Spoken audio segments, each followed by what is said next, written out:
আমি তো ভালোবাসি তোকে, লিখেছেন সালমা চৌধুরী। অযোচিত পরিস্থিতিতে মেঘ সংকুচিত হয়ে আছে। নিষ্কলক মনে জমে থাকা ভয়, ভীতি আর অভিমানেরা অবিদিতে গুম হয়ে গেছে। আবির ভাইকে নিজের করে পাওয়ার যে উন্মাদনা এতদিন তাড়া করে বেড়াচ্ছিল, সেই উন্মাদনার পরিসমাপ্তি ঘটেছে আজ। আবিরের অনুসঙ্গে নিজেকে হারাতে বসেছে। আবিরের অপলক দৃষ্টি, নেশাত্মক কণ্ঠ, হাস্যোজ্জ্বল চেহারা আর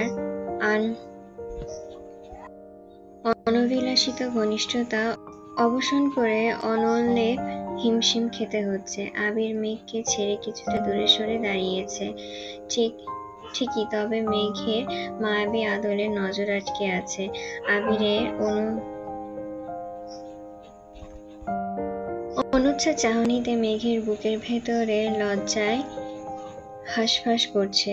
অতর্কিতে চিবুক নামিয়ে নিল। আবির সঙ্গে সঙ্গে 2 আঙ্গুলে পুনরায় মেঘের চিবুক উঠিয়ে মোলায়েম কণ্ঠে বলল, তুই জানিস তোকে আজ কতটা সুন্দর লাগছে?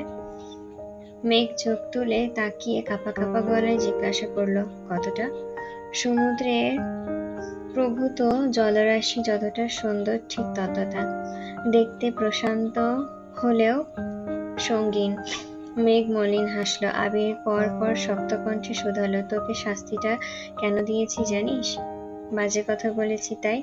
জি না, আপনি আমার সাজানো পরিকল্পনা নষ্ট করেছেন তার জন্য। আমি কি করেছি? আবির শ্বাস ছেড়ে বলতে শুরু করলো, 2টা বছর ধৈর্য রাখতে পারলেন, অথচ আর 2টা দিন ধৈর্য রাখতে পারলেন না। আমি বলেছিলাম আপনাকে আমি যে কোনো প্রকার প্রতিশ্রুতি দেব না, সরাসরি বিয়ে করব। মানে আজ আপনাকে বললে কাল বিয়ে করব এমনটা ভেবে রেখেছিলাম। আমার সবকিছু প্ল্যান করা। আজ থেকে 2 দিন পর আপনাকে প্রপোজ করতাম, তার পরদিন গায়ে হলুদ, আর সবশেষে বিয়ে। কিন্তু আপনি অধৈর্য হয়ে আজই চলে এসেছেন। আপনাকে ফিরিয়ে দেওয়ার সাধ্য আমার ছিল না, তাই নিজের সাজানো পরিকল্পনার কথা ভুলে আপনার ইচ্ছাকে প্রায়োরিটি দিয়েছিলাম। আমার প্ল্যান ধ্বংস করার শাস্তি তো আপনাকে পেতেই হতো। মেঘ চোখ নামিয়ে নিয়েছে। এখন কথা বলতে একদম ইচ্ছে করছে না। এতদিন আত্মগোপনে থাকা অনুভূতিটা বারবার জানান দিচ্ছে। সম্মুখে দাঁড়ানো ব্যক্তির চোখে চোখ রাখলে নিজের অস্তিত্ব বিলীন হতে বাধ্য। আবির মেঘের দিকে তাকিয়ে শক্ত কণ্ঠে বলল, তুই আমায় ভালোবাসিস? মেঘ ক্ষীণস্বরে বলল, হ্যাঁ, অনেক ভালোবাসি। আর আপনি? আবির উত্তর দিল না, উল্টো প্রশ্ন করল, কতটা ভালোবাসিস? যতটা ভালোবাসলে আপনার হৃদয়ের প্রতিটা অনুদানে আমার নাম শোনা যাবে, ঠিক ততটাই ভালোবাসি। আমার জন্য সব করতে পারবি? মেঘ কপাল কুঁচকে বলল, সব পারবো, কিন্তু আপনাকে ছাড়তে পারবো না। আজ যদি আবির অথবা পরিবার দুটো থেকে যে কোনো একটা বেছে নিতে হয়, তখন তুই কি করবি? বেছে নিতে পারবি আমাকে? মেঘ শীতল চোখে তাকিয়ে ভেজা স্বরে বলল, পারবো। আবির মলিন হেসে শোধালো, যদি বলা হয় আবিরকে ছাড়তে, তবে তখন? মেঘ অতর্কিতে আবিরকে জড়িয়ে ধরে কাঁদো কাঁদো কণ্ঠে বলল, আমি আপনাকে ছাড়তে পারবো না, প্লিজ। আর যাই বলেন আমি এসব মেনে নেব। বাসায় মেনে না নিলে সারা জীবন আপনার সাথে থেকে যাব, তবুও কারোর কথায় আপনাকে ছাড়তে পারবো না। আবির মেঘের চোখ মুছে ধীর কণ্ঠে বলল, কাঁদতে বারণ করেছি না তোকে? মেঘ ভেজা কণ্ঠে বলল, বাসায় কি কোনোভাবে আমাদের মেনে নিবে না? আবির দীর্ঘশ্বাস ছেড়ে বলতে শুরু করলো, আজ শুধুমাত্র বাসায় মানানোর চেষ্টায় গত 3 বছর যাবৎ অক্লান্ত পরিশ্রম করে যাচ্ছি। আমি আমার বাবা মায়ের একমাত্র ভরসা। ওনারা আমাকে অনেক ভালোবাসেন। একজন দায়িত্বশীল ছেলে হিসেবে আমাকেও আজীবন ওনাদের পাশে থাকতে হবে। আমি স্বইচ্ছায় কোনোদিন আব্বু আম্মুর সাথে সম্পর্ক নষ্ট করব না। 3 বছরে আমি আমার সবটুকু দিয়ে চেষ্টা করেছি, এখনো করছি। শুধুমাত্র ওনাদের চোখে যোগ্য হওয়ার জন্য প্রাইভেট কার কিনেছি, আলাদা কোম্পানি দাঁড় করিয়েছি, বাসা পর্যন্ত করেছি। ওনারা যোগ্যতা চাইলে আমি আজ জোর গলায় বলতে পারবো, হ্যাঁ আমি তোর জন্য যোগ্য। তোকে পাওয়ার জন্য ওনার যদি শর্ত দেয়, আমি আব্বু চাচুর দেওয়া যে কোনো শর্ত মেনে নিতে রাজি। তবুও তোকে লাগবে। তবুও তোকে আমার লাগবে।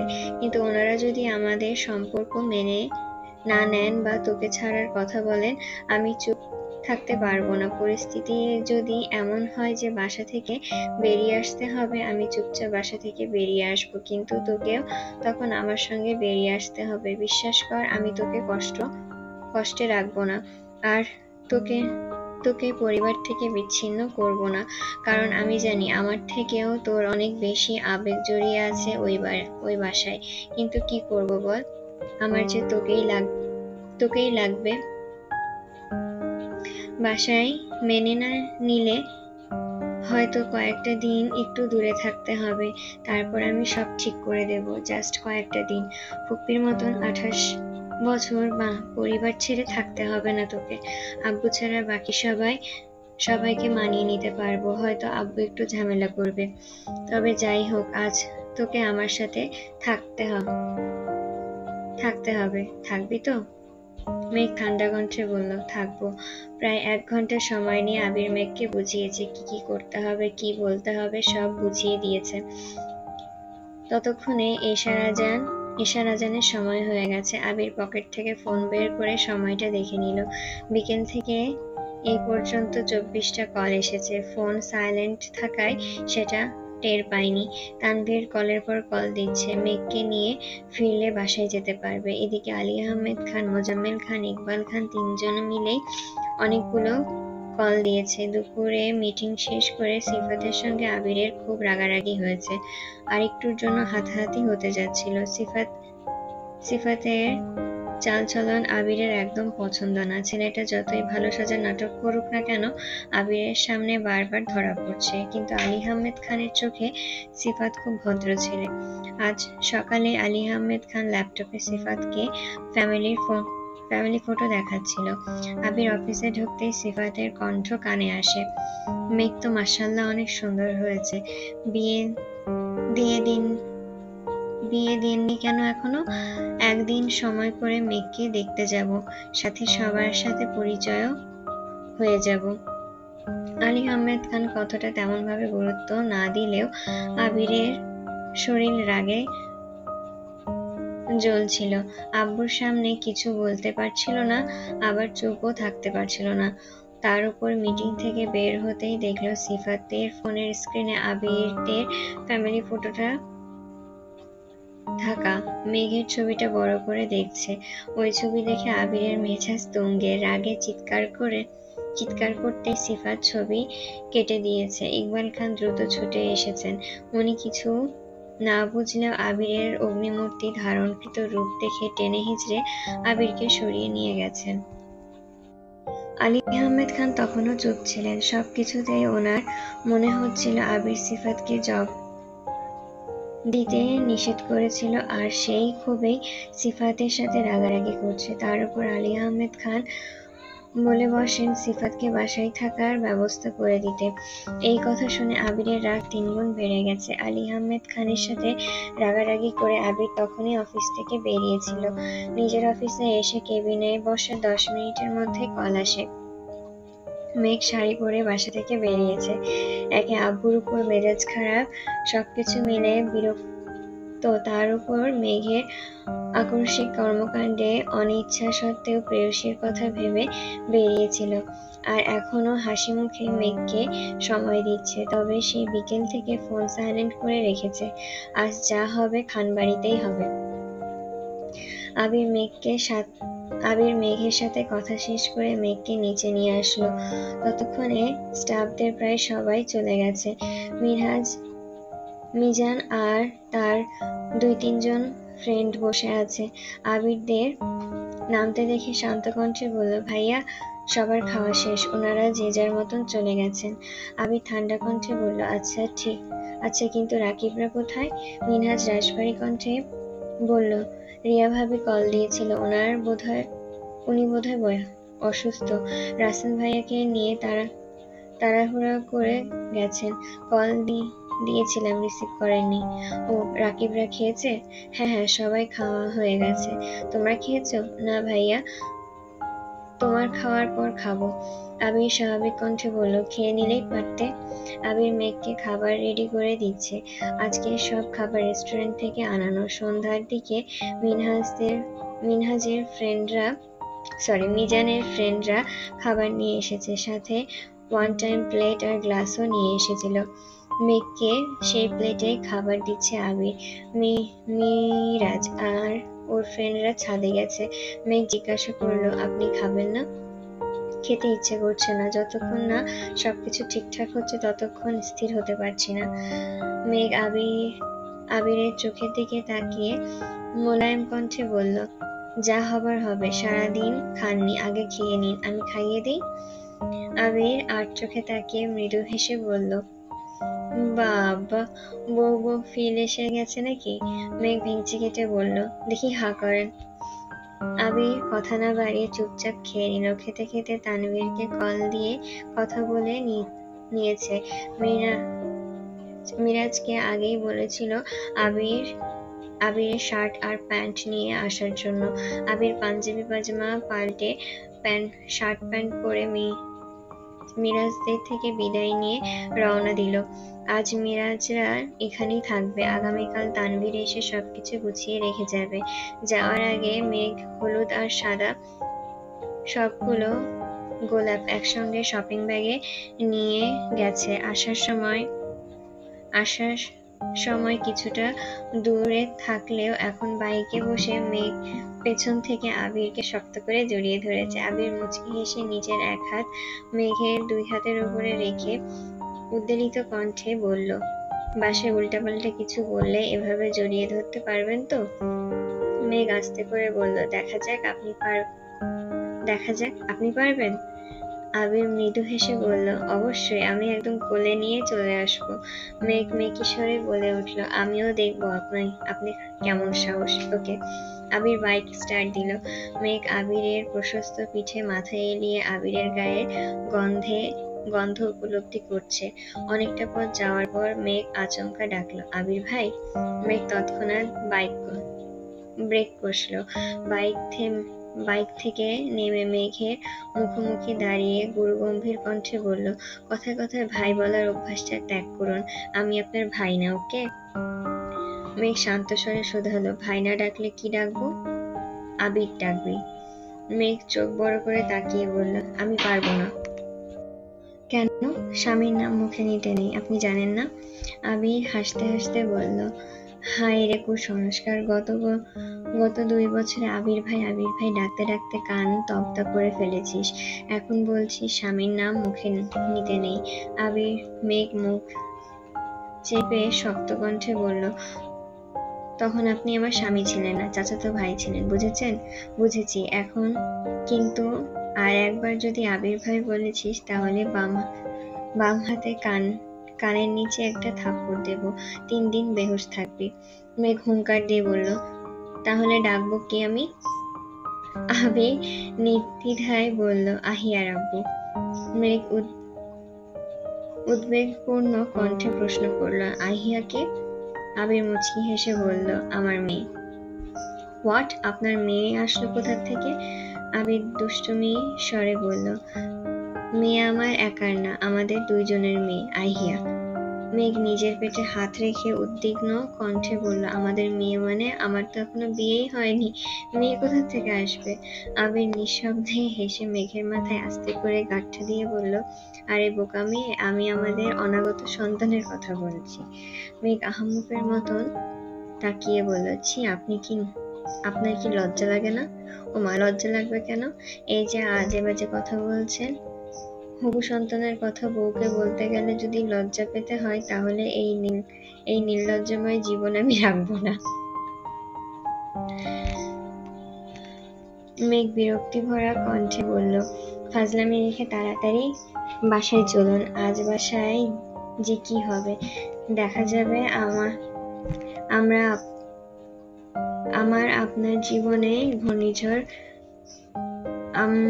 আমার আপনার জীবন ঘূর্ণিঝড়ে উড়ে যাবে। তখন এই আবিহা হাজার কেঁদেও তার বাপকে পাবে না। আবি 2 আঙ্গুলে আলতোভাবে মেঘের নাক চেপে হেসে বলল, তার মানে আপনি মেনে নিচ্ছেন আহিয়া আমাদের মেয়ে আর আপনি তার মা? মেঘ ফোঁস করে উঠে আবিরের হাতে চিমটি কেটে বলল, আপনি কি যাবেন? আবির উফ করতে করতে বাইকে বসলো। বাইক স্টার্ট দিতে দিতে তপ্তস্বরে বলল, অবোধ জামাইকে চিমটি কাটা মোটেও ভালো লক্ষণ না। আল্লাহ বিয়ের খবর নাই, উনি জামাই জামাই করে বেহুশ হয়ে যাচ্ছে। আবির গম্ভীর কণ্ঠে বলল, বাসায় মানলে বিয়ে 2-3 দিন পরেই হবে, আর বাসায় না মানলে রাতেই আপনাকে নিয়ে পালাবো। মেঘ আর কিছু না বলে আবারও আবিরকে জড়িয়ে ধরে বসলো। বুকের ভেতরে চাপা কষ্টগুলো প্রকাশ করতে পারছে না। আজ বাসায় কি হতে চলেছে সেসব ভেবেই আঁতকে উঠছে বারবার। দীর্ঘ সময় পর মেঘ আবিরের পিঠে মাথা রেখে আস্তে করে ডাকলো, এই যে। আবির নিরুত্তর। মেঘ আবারও ডাকলো, এই যে শুনছেন? আবির এবারও নিরুত্তর। মেঘ গলা খাকারি দিয়ে মায়াবী কণ্ঠে বলল, আহিয়ার আব্বু? আহিয়ার আম্মু বলো। মেঘ উদাসীন কণ্ঠে বলল, আমার জন্য এত কিছু করলেন, অথচ একবারও জন্য আই লাভ ইউ বা ভালোবাসি বললেন না কেন? ভালোবাসি না বললে কি ভালোবাসা যায় না? দুইজন দুইজনের অনুভূতি বুঝতে পারাটা কি ভালোবাসা নয়? দুইজন দুইজনকে পাগলের মতন ভালোবাসতে চাইলে ভালোবাসি শব্দটা কি বলতেই হবে? মেঘ উত্তর খুঁজে পেল না। সত্যিই তো, একজন আরেকজনের অনুভূতি বোঝা, পাশে থাকা, চাওয়া পাওয়ার মূল্যায়ন করা, দুইজন দুইজনকে সম্মান করা, এগুলোই তো ভালোবাসার প্রতীক।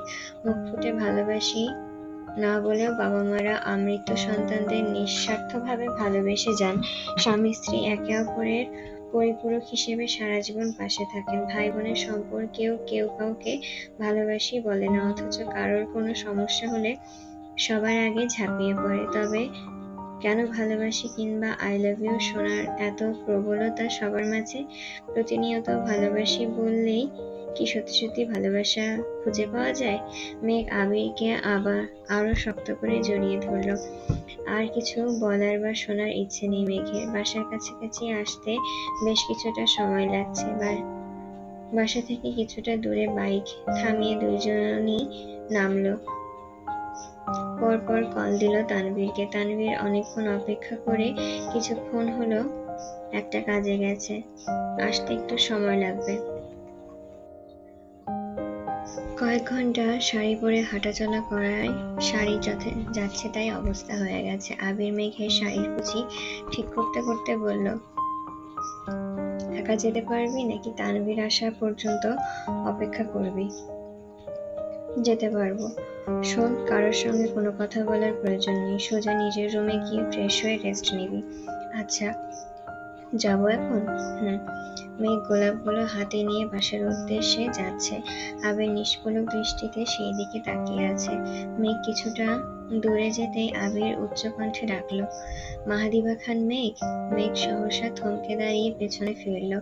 আবির পূর্বের ন্যায় আবারও বলল, সাজ্জাদুল খান আবিরের মিসেস হবার প্রস্তুতি নিন, খুব শীঘ্রই আপনি আমার বেগম হচ্ছেন।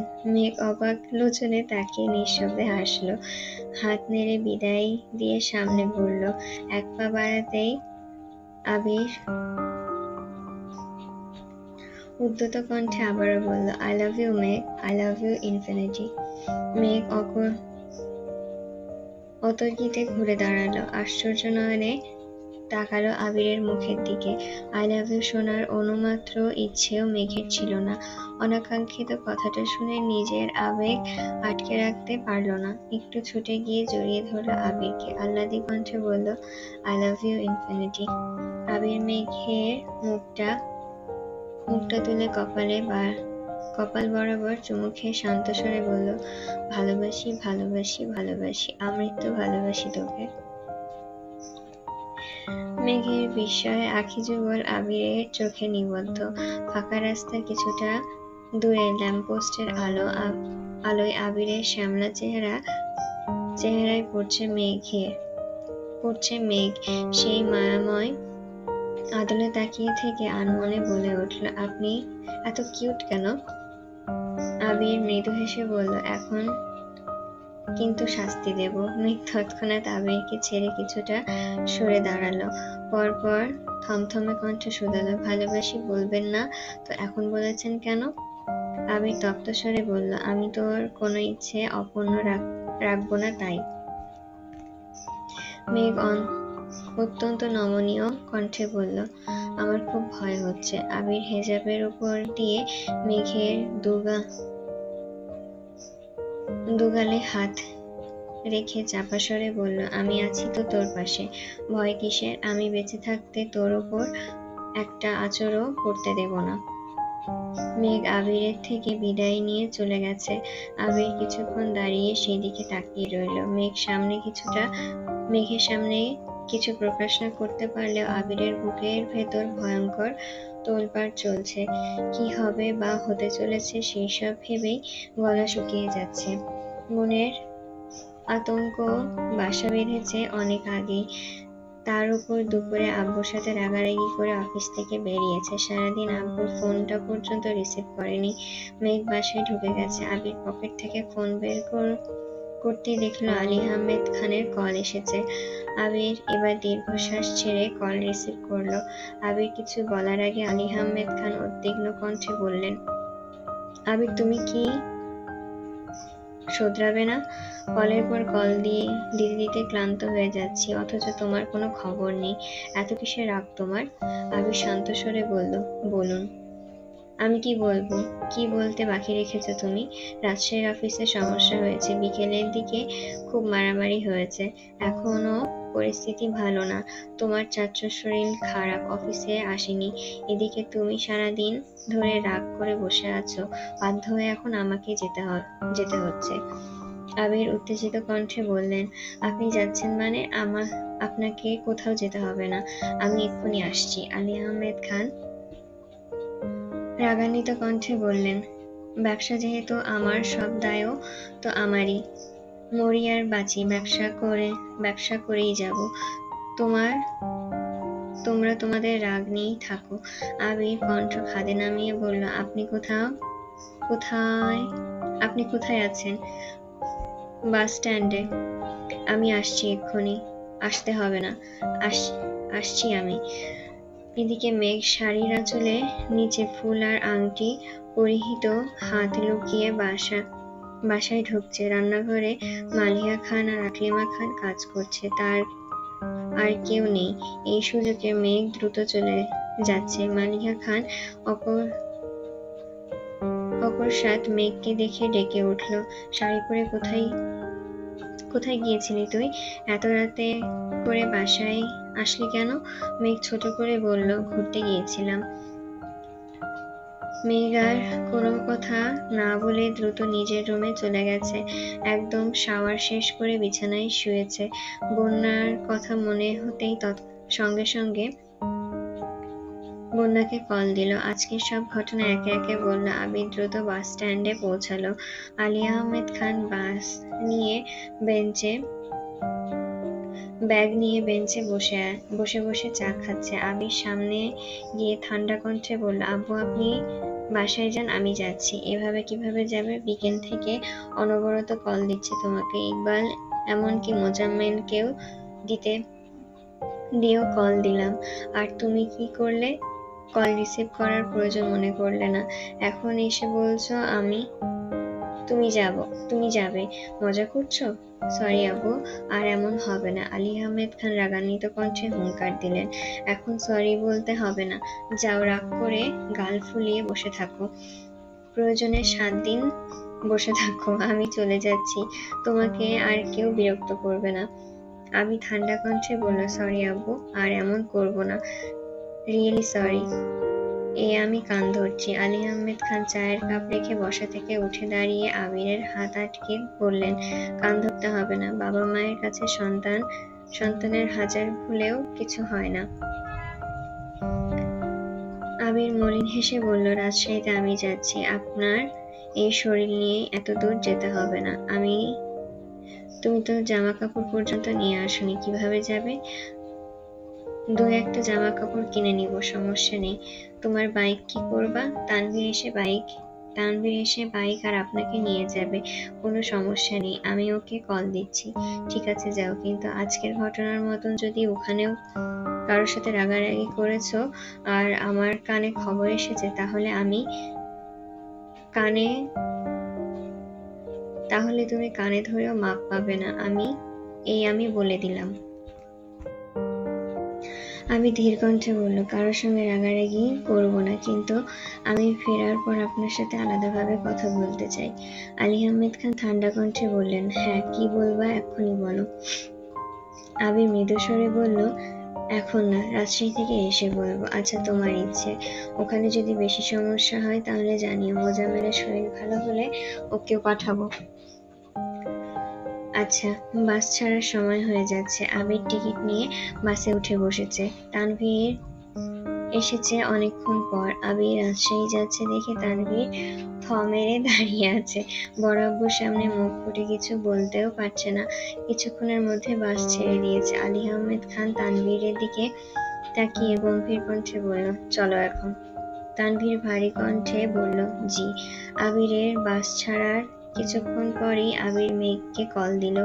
মেঘ বন্যার কল কেটে আবিরের কল রিসিভ করে চিন্তিত স্বরে জানতে চাইল, কোথায় আপনি আর কখন আসবেন?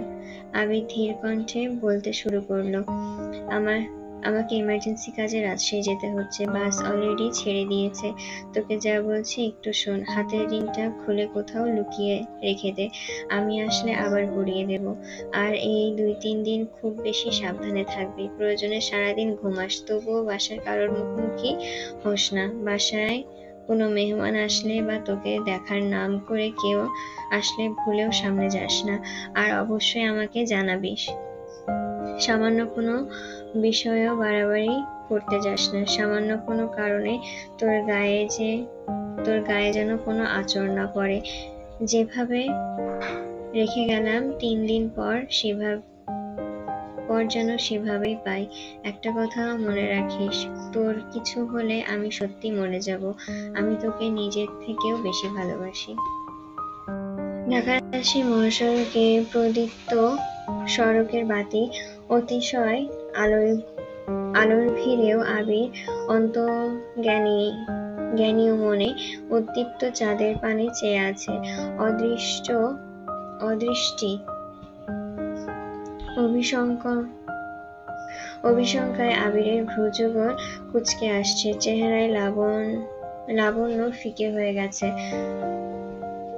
আকাশের উজ্জ্বল চাঁদের আনমনে নিজের চাঁদকে খুঁজছে। হৃদয়ের মণিকোঠায় সঙ্গোপনে আত্মতায় রাখা প্রিয়তমাকে মনের কথা জানিয়ে এখন নিজেই কুণ্ঠিত হচ্ছে। মেঘের আংটি খুলে রাখতে বলেছে ঠিকই, কিন্তু মেঘ যে আংটি খুলে রাখার মেয়ে না, এটা আবিরের অজানা নয়। গত বছরের দেওয়া ডায়মন্ড রিংটা প্রথম আঙ্গুল থেকে খুলতেই চাইতো না মেঘ। আকলিমা খান, হালিমা খান কয়েকবার জিজ্ঞাসা করেছেন, এটা কিসের রিং, কে দিয়েছে, ডায়মন্ড কিনা। আবির আর তানভীর বহু কষ্টে ওই সিচুয়েশন সামলিয়েছে। তখন অনেক মেঘকে বুঝিয়ে আংটি খুলে রাখতে সক্ষম হয়েছিল ঠিকই, তবে এবার আর সেই সামর্থ্য নেই। মেঘের মনে এখন আর কোনো দ্বিধা নেই, নেই কোনো আতঙ্ক। অথচ আবিরের পরিশ্রান্ত মস্তিষ্কে আতঙ্ক ক্রমে বাড়তেই চলেছে। ভেবেছিল আজ বাসায় কথা বলবে।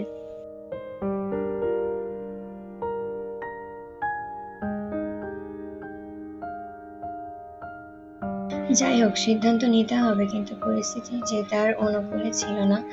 আবিরের এখন সবচেয়ে বড় ভয় সিফাত নামক ছেলেটিকে নিয়ে। নিজেদের গ্রামের ছেলে বলে আলী আহমেদ খান তাকে একটু বেশি প্রায়োরিটি দিচ্ছে। তার ছোটখাটো ভুল, খারাপ দৃষ্টি, বাজে আচরণ কোনো কিছুই যেন চোখে পড়ছে না ওনার। নির্ঘুম রাত কাটিয়ে ভোরের আলো ফুটতেই আবির রাজশাহীতে পৌঁছেছে।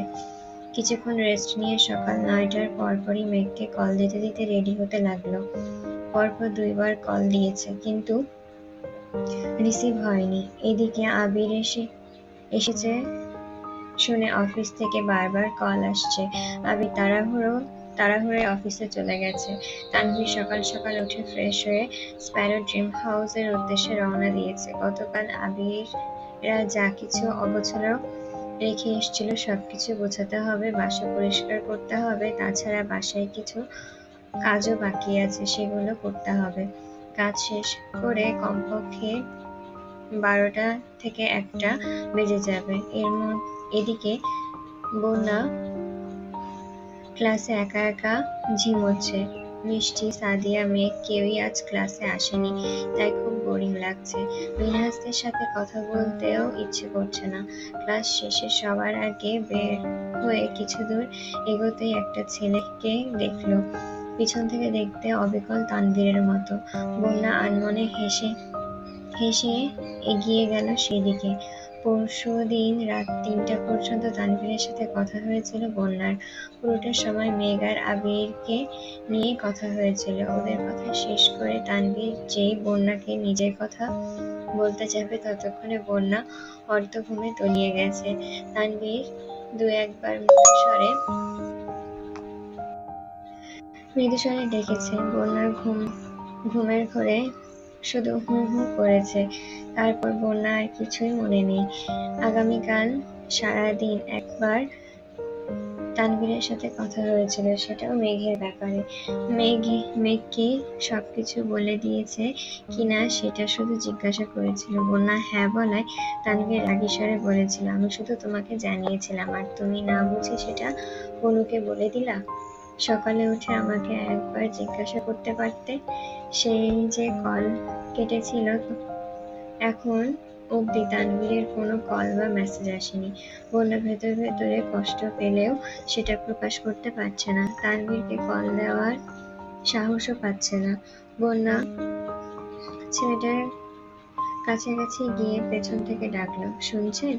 ছেলেটা পেছনে ঘুরতেই বন্যা রীতিমতো বিষম খেয়ে উঠল। ছেলেটা মলিন হেসে বলল, জি বলুন। বন্যা কাশতে কাশতে বলে উঠল, সরি ভাইয়া, সরি। আমি অন্য কাউকে ভেবেছিলাম। সেই ছেলেটার পাশ থেকে আরেকটা ছেলে একটু রাগী স্বরে বলল, কোন ইয়ার, কোন ডিপার্টমেন্ট? বড় ভাইদের ডেকে আবার সরি বলছো? বন্যা ঠান্ডা কণ্ঠে বলল, বোটানি, 2nd ইয়ার। কোথাও কি লেখা আছে বড় ভাইদের ডাকা যাবে না? আমি অন্য একজন ভেবে ডেকেছিলাম, যেহেতু উনি সেটা না, তাই সরি বলছি। ইচ্ছাকৃতভাবে ডেকে সরি বলতে আসেনি। মুখে মুখে কথা বলা আবার, এজন্যই বলি মেয়ে মানুষ আসলেই ভেজাল। বন্যা একটু রাগী স্বরে বলল, আজব মানুষ তো।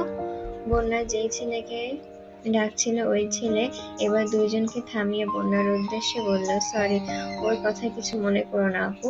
বেচারা 3 দিন হলো ব্রেকআপ হয়েছে, সেই কষ্টে এমন করছে। মেঘ মুখ ফসকে বলে ফেলল, ঠিক আছে, মেয়েদের সাথে এমন আচরণ করলে ব্রেকআপই হবে। 2জনের কপাল কুঁচকে রাগী ভাব নিয়ে বন্যার দিকে তাকিয়ে আছে। বন্যার মনের কথা মুখ ফসকে বেরিয়ে গেছে এটা বুঝতে কিছুটা সময় লাগলো। সঙ্গে সঙ্গে বন্যা মুখ চেপে পালালো। মিনহাজ আর তামিম এগিয়ে এসে চিন্তিত স্বরে জানতে চাইল, এভাবে ছুটছিস কেন?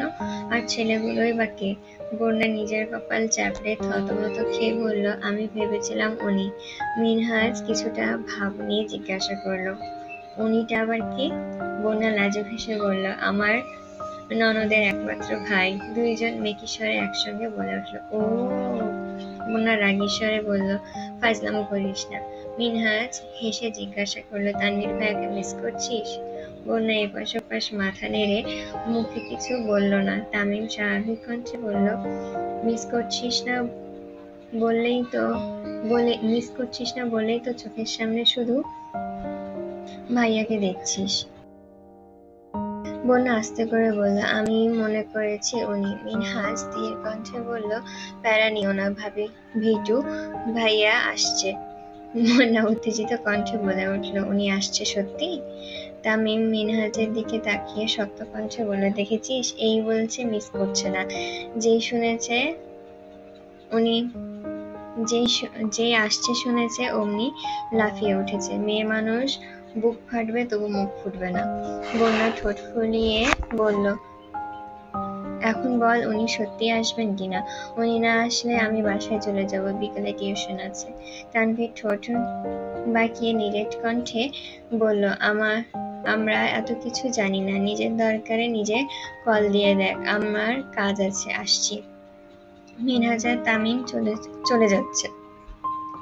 মোনা আশপাশ তাকিয়ে দেখলো ওই ছেলেগুলোকেও আর দেখা যাচ্ছে না। এদিকে তানভীর আসবে কিনা তাও বুঝতে পারছে না। বন্যা এক জায়গায় বসে সাহস করে তানভীরের নাম্বারে কল দিল। তানভীর কল রিসিভ করে শান্ত কণ্ঠে জানতে চাইল, কি করছো? বন্যা শান্ত কণ্ঠে বলল, অপেক্ষা।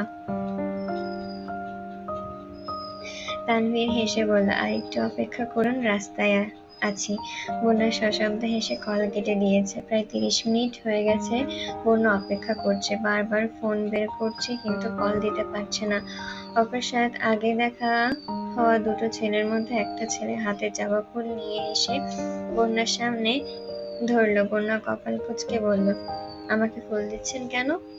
ছেলেটার ঠোঁট খানিকটা প্রশস্ত হলো, মৃদু স্বরে বলল, আগে নাও তারপর বলছি। বন্যা রাগান্বিত কণ্ঠে উত্তর দিল, আজব তো, আমি কেন ফুল নিব? এর মধ্যে তানভীর এসে ওই ছেলের হাত থেকে ফুলটা টেনে নিয়ে হুঙ্কার দিয়ে উঠল, ওকে ফুল দেওয়ার সাহস কিভাবে হলো আপনার? ছেলেটা থতমত খেয়ে কিছুটা দূরে সরে দাঁড়ালো। বন্যা নিভু নিভু চোখে তানভীরকে দেখছে। তানভীরের রাগান্বিত চেহারার পানে তাকানো যাচ্ছে না। বন্যা বারবার পলক ঝাপটে ঘন ঘন শ্বাস ফেলছে। তানভীরের মতন দেখতে ছেলেটা কোথা থেকে দৌড়ে এসে বলল, সরি ভাইয়া, কিছু মনে করবেন না প্লিজ। আসলে কিছুক্ষণ আগে আপু আমার বন্ধুকে বদদোয়া দিয়েছিল, আপুর বদদোয়া উল্টো ফলে গেছে, এই খুশিতে ও ফুল দিতে এসেছে।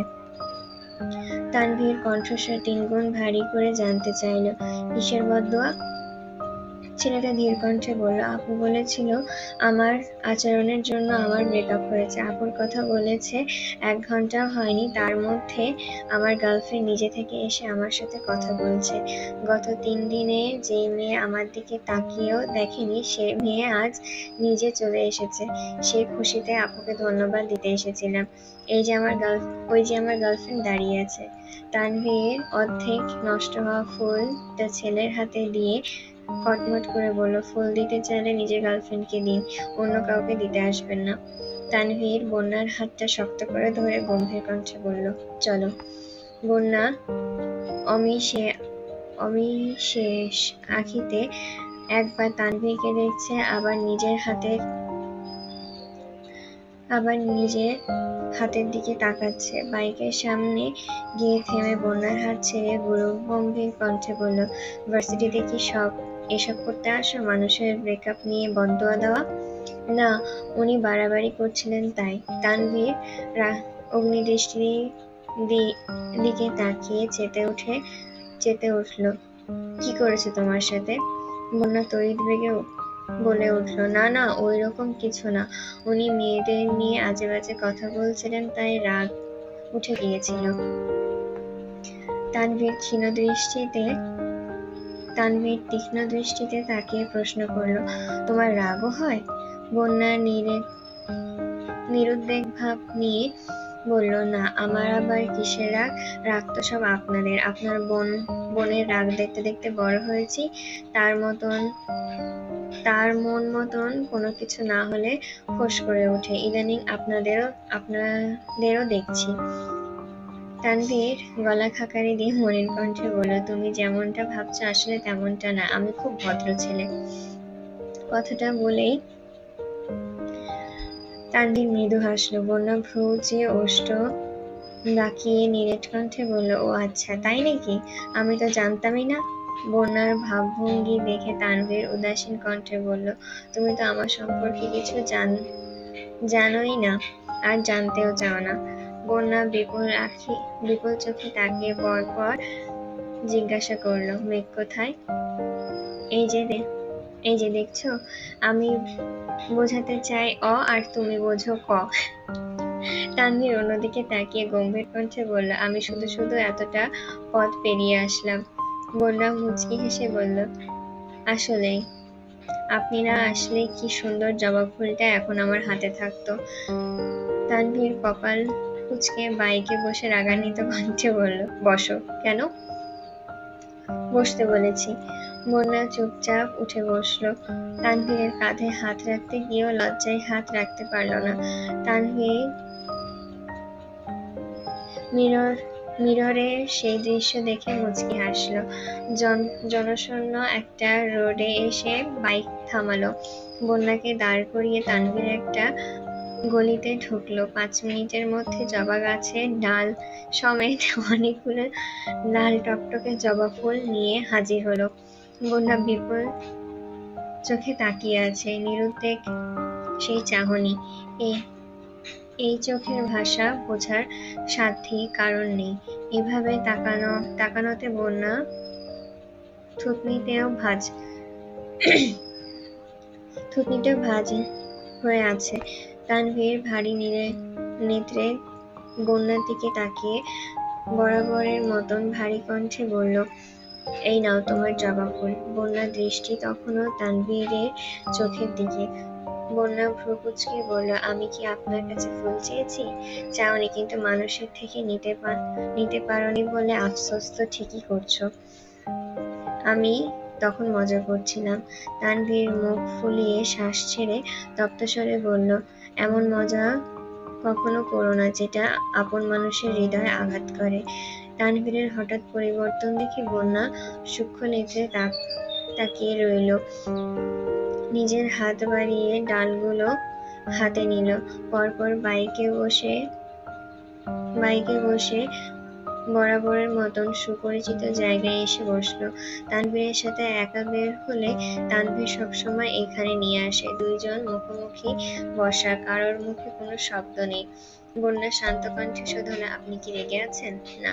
বন্যা ঠাট্টা স্বরে বলল, মিথ্যা কথা বললে আপনাকে খুব সুন্দর লাগে। তানভীর ভ্রু কুঁচকিয়ে চোখ ছোট করে তাকিয়ে বলল, ও তার মানে এমনিতে ভালো লাগে না। বন্যা ঢোক গিলে কথা কাটানোর জন্য উষ্ণ স্বরে জিজ্ঞাসা করলো, মেঘ কোথায়? বাসায়। কি করে? ঘুমাচ্ছে বোধহয়। আবির ভাইয়া কোথায়? রাজশাহীতে। বন্যা আটকে উঠে জিজ্ঞাসা করলো, রাজশাহীতে কেন?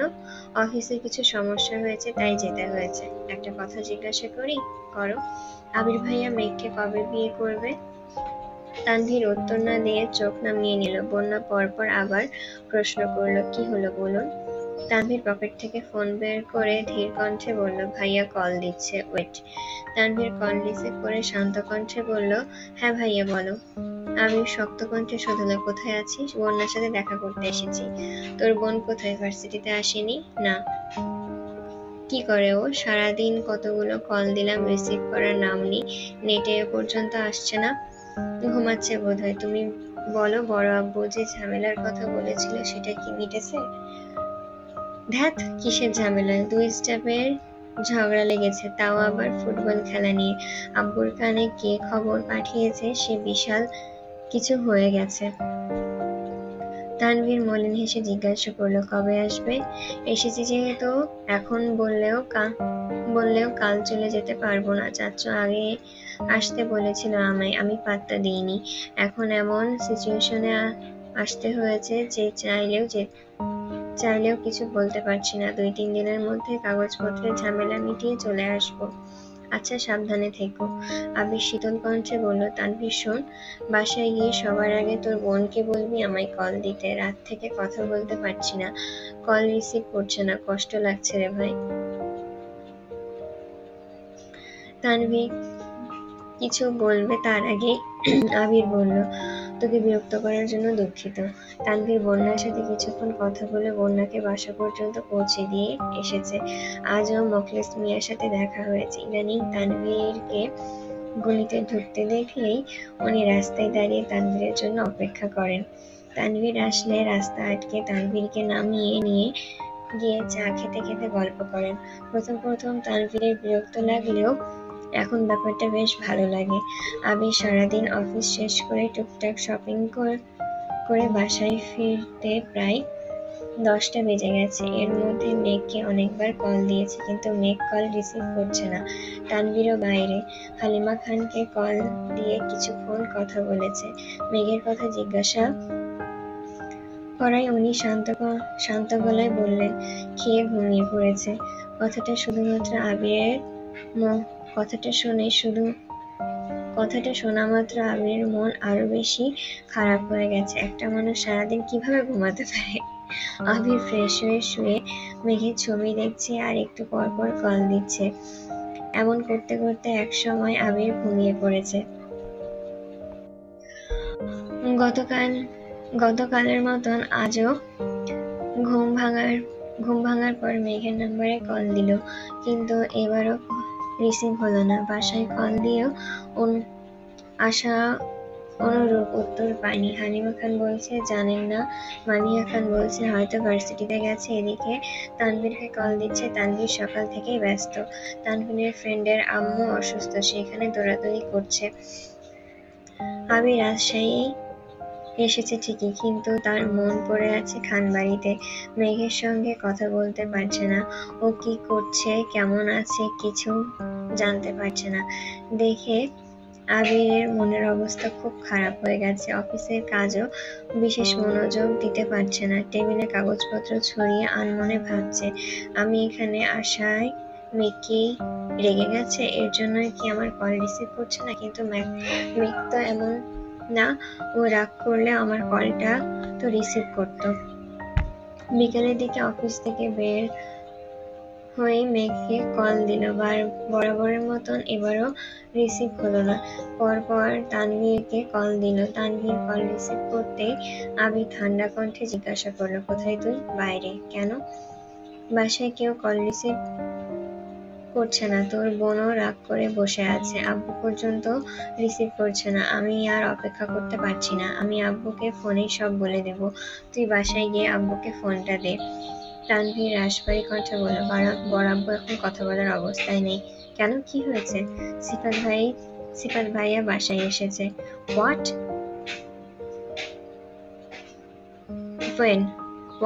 হোয়েন?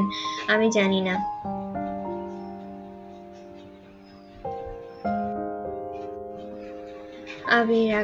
আবির রাগে বলল, আব্বু গিয়ে নিয়ে এসেছে?